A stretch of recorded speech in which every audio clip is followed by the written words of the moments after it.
Ladies and gentlemen, we are back. International break is over. Thank God. Okay, we are here to talk about football. Manchester United play Crystal Palace at Old Trafford this Saturday at, I believe, 3 p.m. UK time.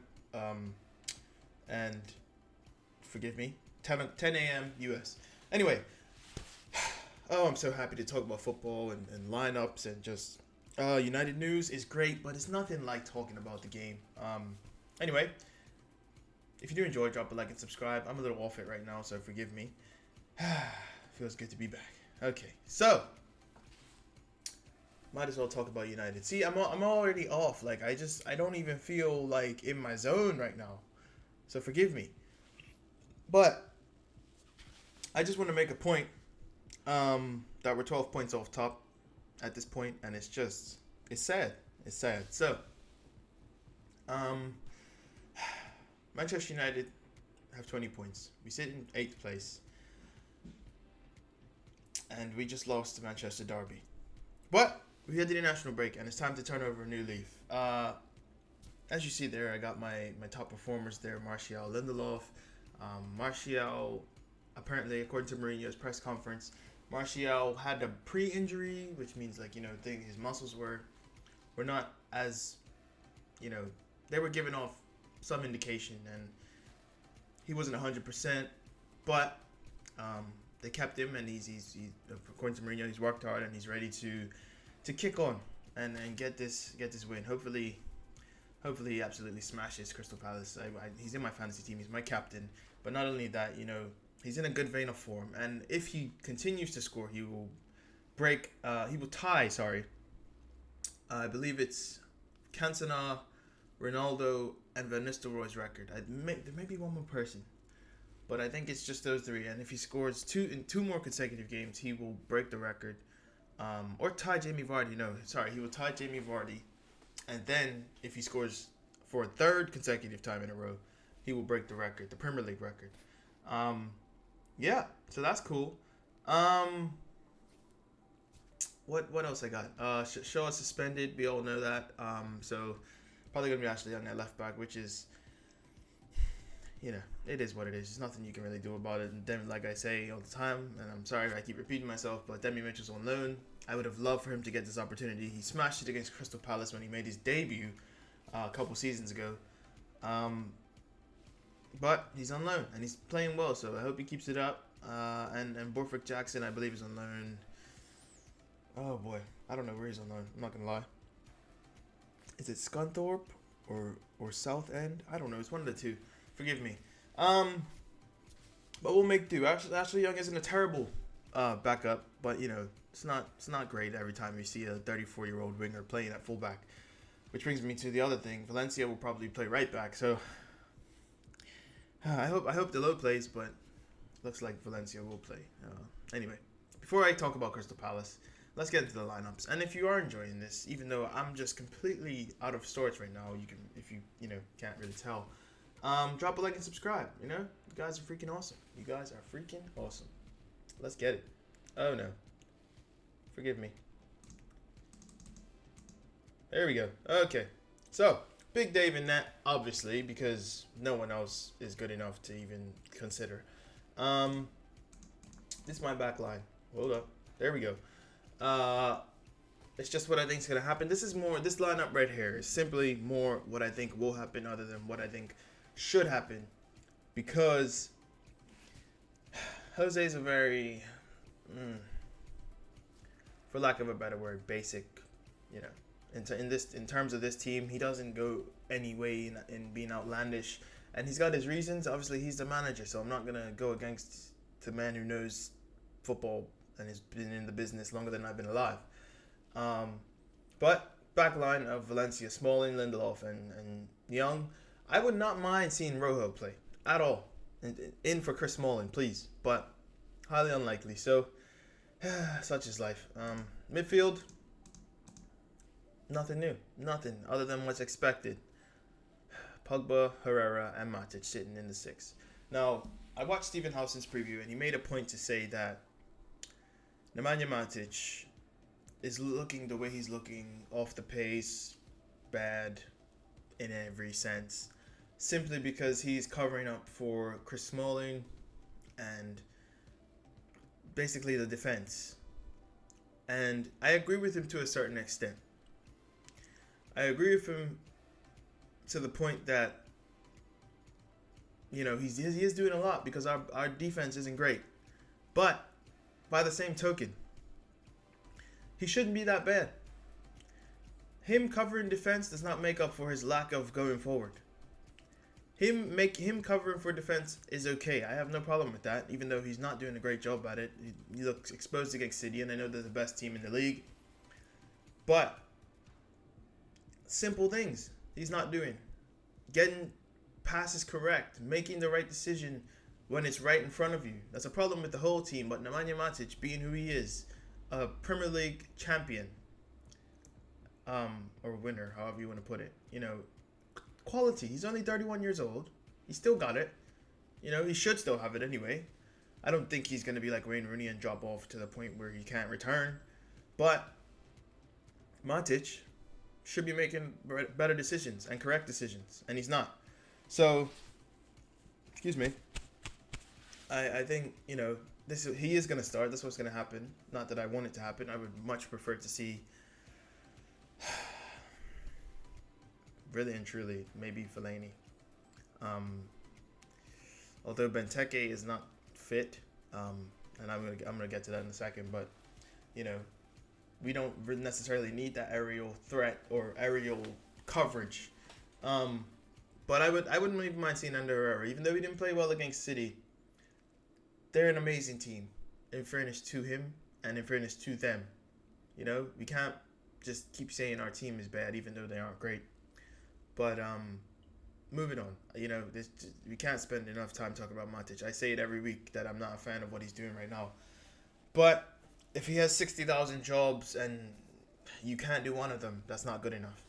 Anyway, Pogba and Herrera, nothing has to be said apart from the fact that they're just what needs to happen. And let's move on to the front three.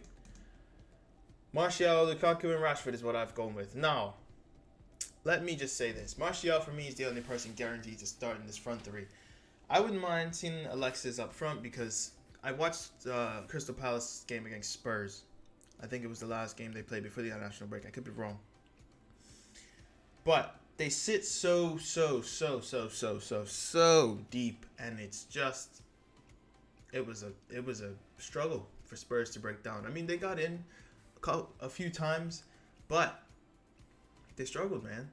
That Palace team sits so deep, and they're compact, very, very compact. They're gonna give us the wing all day long. Let us go down the wing. We gotta put in a good ball. Are we gonna put in a good ball? Highly unlikely, especially, you know, Luke Shaw. You know, is Delo gonna play? Because he's our best crossing fullback. So, you know, I don't care about Ashley Young. From set pieces, he puts in good delivery, but from wide areas as a fullback, he hasn't put in a good ball since he assisted Fellaini in the Champions League last season. And that's just facts. It just is. From open play, obviously he didn't assist against Juventus, but he put in a pretty damn good ball. But from open play, none of our defenders or fullbacks, put in any good balls. And that even goes for the wingers as well. Anthony Martial is not a crosser of the ball. He can do, but that's not his top priority. I would love to see Alexis play on the right, and he might just. That would be great. And his delivery from wide areas is decent. He is a good creative player. He is a player that gets in the little tight spaces. But, you know, is he going to play? I don't know. Is he going to start? Let me rephrase. Is he going to start? And the only change I could really justify personally for myself, I'm sorry guys, I don't know what's going on, is Juan Mata. Juan Mata in for maybe Herrera. I prefer to see Mata in for Matic and then drop Herrera to the 6. Because we're gonna need to break these lot down. We're gonna need to break them down and really give it to them. Like they aren't great, but they're solid in structure. Roy Hodgson has got them solid in structure, and to be honest, I'm surprised he's still in the job. I know that Arsenal draw was worth something, but they aren't playing well. Yeah, but that's about it for the lineup, I think. I just want to see us playing some solid football. We're going to have a lot of the ball, right? and we might press high, and that could leave us exposed to Zaha and Townsend. And Schlupp is quite rapid. He is absolutely rapid. So maybe Delo may not be the right choice for that, but let's really give it a go. We're at home. I don't. There's no excuses. I don't want to see anything below 10 out of 10 effort and showing of ability. I want to see them show the ability. These players are worth way much more, or way more talented than they're showing us. My personal opinion. Anyway, let's talk about Crystal Palace. Let's get back to Crystal Palace.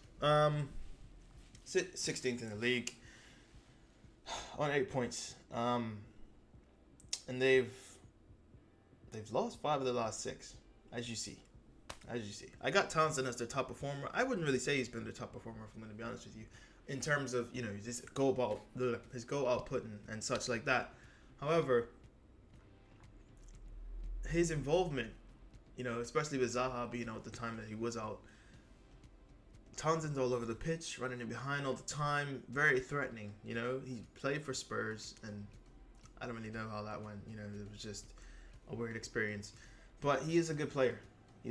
And what baffles me is he was basically bald, but he must have got some of that Bosley, and now he's got more hair than me. Like, his hair is just, it's crazy. But when you got money, you can do marvelous things. I would also add Milivojevic to the top performers list if I had to pick another person, because one, he takes all the penalties, so obviously he's going to get goals and stuff, but he is their captain, and he is the controller of that team in midfield. He's decent. I don't know a lot about him, I'm not going to lie to you, but he is a solid player.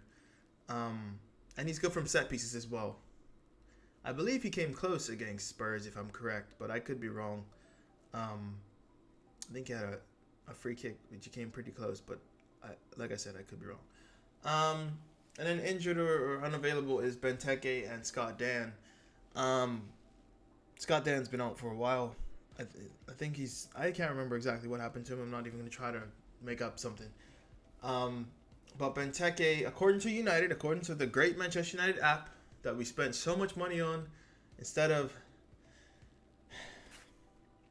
going to buy the players we needed, we just put everything into the app. Anyway, I digress. They stated Benteke is definitely unavailable. So I'm gonna just straight from the source. That's what United are saying. Excuse me. Yeah, but that's the top and bottom of it. I guess score predictions now, right? Okay. We need to show out, dude. We need to show out. We got negative goal difference, so we need to really go out there, get a clean sheet, solid performance. I'll accept 3-0. I would take 3-0. I would happily take 3-0. We need to keep a clean sheet and really go out there and get some goals. Another quote from Stephen Howson, or I paraphrase it anyway. He said, they're good. They're how did he put it? They will. Oh my goodness. I'm sorry, guys. They'll have a draw when they get here. And they might have no intention of beating us. I'm never gonna say a team has no intention of beating another team. That's not ever what I will say about anyone. If your ambition is not to win, from jump. Obviously, situations change in games, and then you adapt and whatever. But they'll have a point when we kick off, so they'll be happy if it stays like that, especially with the form they're in. But like I said, I'll be happy with 3-0. Hopefully Martial continues this brilliant vein of form. And I just want to see us really kick on and play some decent football, man. I'm tired of just scraping along. We look like just a bunch of bang average players. A bang average team. Bloody hell, we are bang average. We're in 8th place. Anyway, that about does it for me. If you did enjoy, even though it ended on a very just dreadful note. It's been your boy Days, been Man United Talks. You guys are awesome, and I thank you for supporting me. I am out of here.